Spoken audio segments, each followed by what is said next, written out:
مولاي صل وسلم دائما أبدا على حبيبك خير الخلق كلهم.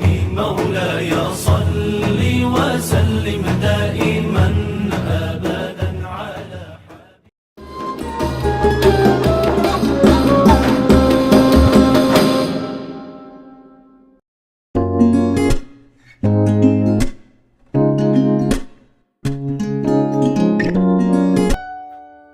Assalamualaikum warahmatullahi wabarakatuh.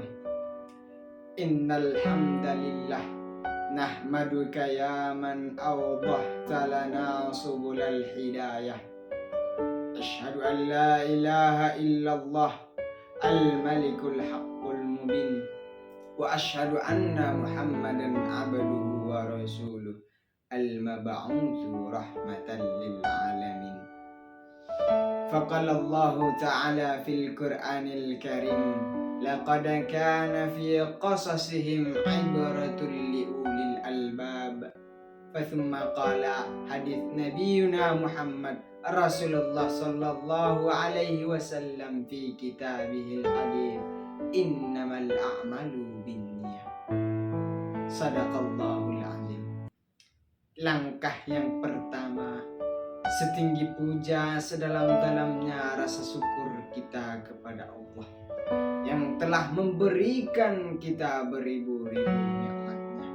Di antaranya nikmat kesehatan, nikmat kesempatan, sehingga kita masih bisa melakukan aktivitas masing-masing pada malam hari yang berbahagia ini. Sholawat bertangkaikan salam, berpucukkan rindu, berakarkan kasih sayang ke ruh Nabiullah Muhammad Rasulullah sallallahu alaihi wasallam bilabdi Allahumma salli ala sayyidina Muhammad wa ala ali sayyidina Muhammad. Yang saya hormati Ibu dosen pengampuh pembelajaran sejarah kebudayaan Islam, yang saya hormati teman-teman sekalian,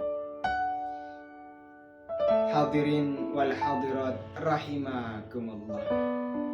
Adapun tujuan saya berada di sini hanya untuk menyampaikan sepatah dua kata yang apabila dipatah-patahkan terjalin sebuah makna, tercimpul sebuah ceramah yang berjudul Islamisasi di Indonesia.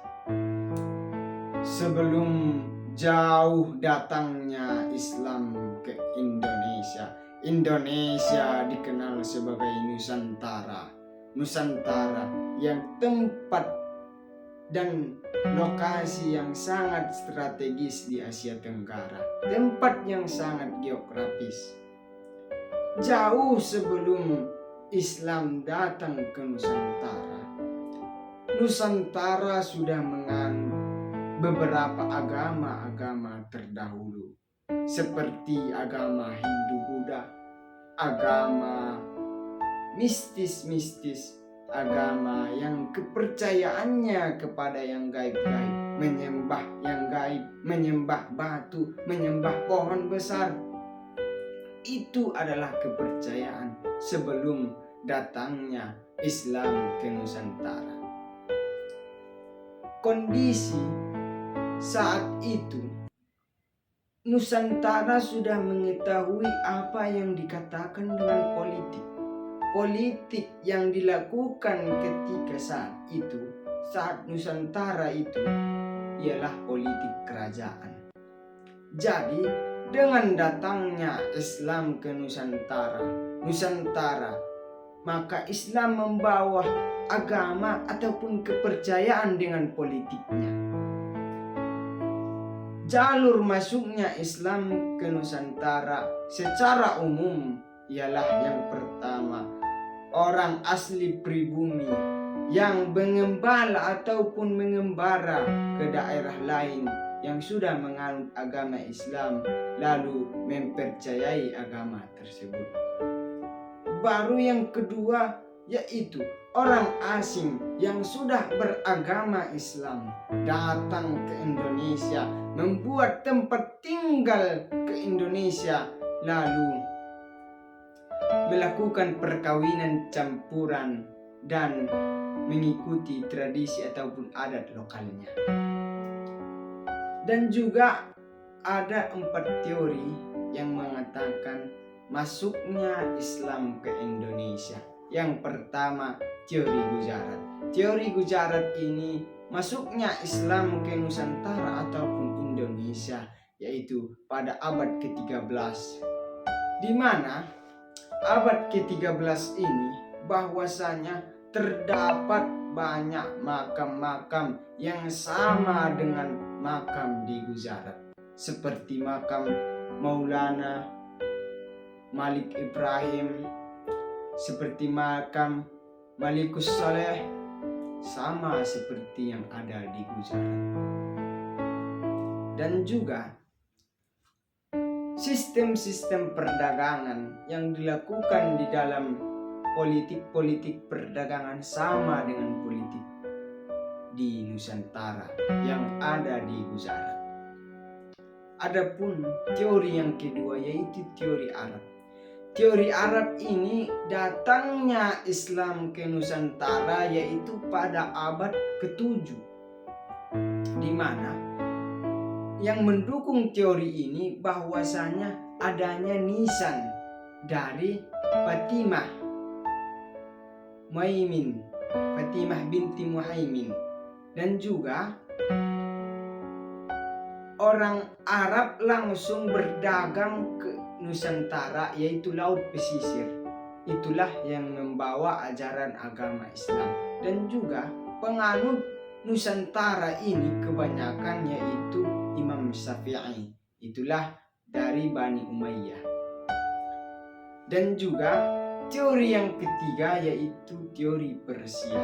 Teori Persia ini pada abad ke-16 Hijriah, bahwasanya teori Persia mengatakan masuknya Islam ke Nusantara yaitu melalui Persia dengan keserupaan budaya, keserupaan kesenian seperti bubur Asyura, memperingati Maulid Nabi, itu dari Persia. Dan yang keempat yaitu teori Cina. Teori Cina mengatakan bahwasanya Islam masuk ke Indonesia pada abad ke-13, sama seperti teori Gujarat, bahwasanya kubah-kubah masjid terdahulu pada saat itu sama dengan kubah-kubah yang ada di Cina.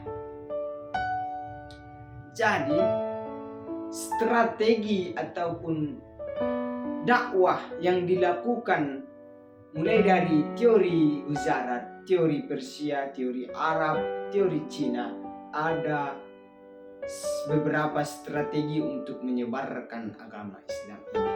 Akan tetapi strategi perdaganganlah yang paling menguntungkan bagi mereka, di mana sambil berdagang sambil mengajarkan Islam, sambil menjual sambil mengajarkan Islam, sambil berhubungan langsung dengan warga lokal sambil mengajarkan Islam. Dan juga orang-orang ataupun kerajaan raja-raja pada saat itu berjualan, lalu meminta hasil jualan dari warga-warga tersebut. Oleh karena itu, makanya strategi berdagang adalah strategi yang paling menguntungkan. Mula-mulanya orang-orang asing yang sudah menganut agama Islam berdagang lalu memasuki raja-rajanya, dan juga kan sudah beruntung dari penjualannya dan sudah memasuki raja-rajanya. Setelah itu strateginya yaitu melakukan perkawinan campuran dengan putri-putri kerajaan tersebut. Dan setelah melakukan perkawinan, maka otomatis kalau sudah dapat rajanya, pasti penduduknya akan mengikut. Dan strategi yang kedua yaitu strategi itulah perkawinan tadi. Dan strategi yang ketiga yaitu strategi pendidikan. Orang-orang asing yang sudah bekerja keras untuk memperjuangkan agama Islam di Nusantara ini melakukan pendidikan, membuat suatu pendidikan, pendekatan kepada rakyat-rakyat jelata. Kenapa agama Islam mudah diterima di Nusantara? Dikarenakan agama Islam tidak pernah memandang kasta-kasta. Agama Islam tidak pernah memandang perbedaan jenis, perbedaan kasta, perbedaan kulit. Itu agama Islam tidak pernah memandangnya. Mungkin dari ceramah singkat ini dapat mengubah ataupun menggugah hati kawan-kawan sekalian bahwasanya begitu berat perjuangan dari leluhur-leluhur kita, begitu berat perjuangan dari para kiai-kiai kita, begitu berat perjuangan dari ulama-ulama kita memperjuangkan agama Islam di Nusantara ini. Oleh karena itu kepada kawan-kawanku, marilah kita perjuangkan agama Islam ini. Kalau bukan kita, siapa lagi? Kalau bukan sekarang, kapan lagi? Sebagaimana firman Allah Subhanahu wa taala di dalam surah Al-Kahfi ayat 23 bahwasanya Bismillahirrahmanirrahim, wala taqulanna li syai'in inna fa'ilun dzalika ghadan, yang artinya, dan janganlah sekali-kali engkau mengatakan terhadap sesuatu, aku pasti melakukannya esok hari. Jadi perbedaan kita dengan orang-orang terdahulu ialah hari kemarin, hari esok kita tidak pernah tahu apakah orang-orang yang kemarin masih ada atau tidak, apakah orang-orang yang terdahulu masih kuat imannya atau tidak. Maka kepada kawan-kawanku, dari sekaranglah kita mulai diri kita ambil pelajaran dari kisah-kisah ataupun perjuangan-perjuangan para ulama-ulama kita. Sebagaimana firman Allah Subhanahu wa taala, laqad kana fi qasasihim ibaratun liulil albab. Sungguh telah ada pada kisah-kisah mereka pengajaran bagi orang-orang yang mempunyai akal.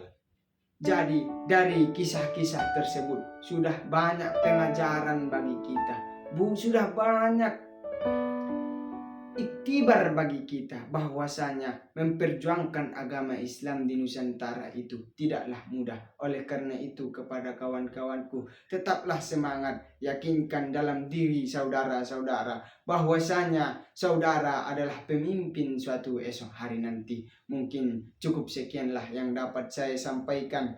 Wabillahi taufiq wal hidayah. Kurang dan janggalnya saya mohon maaf.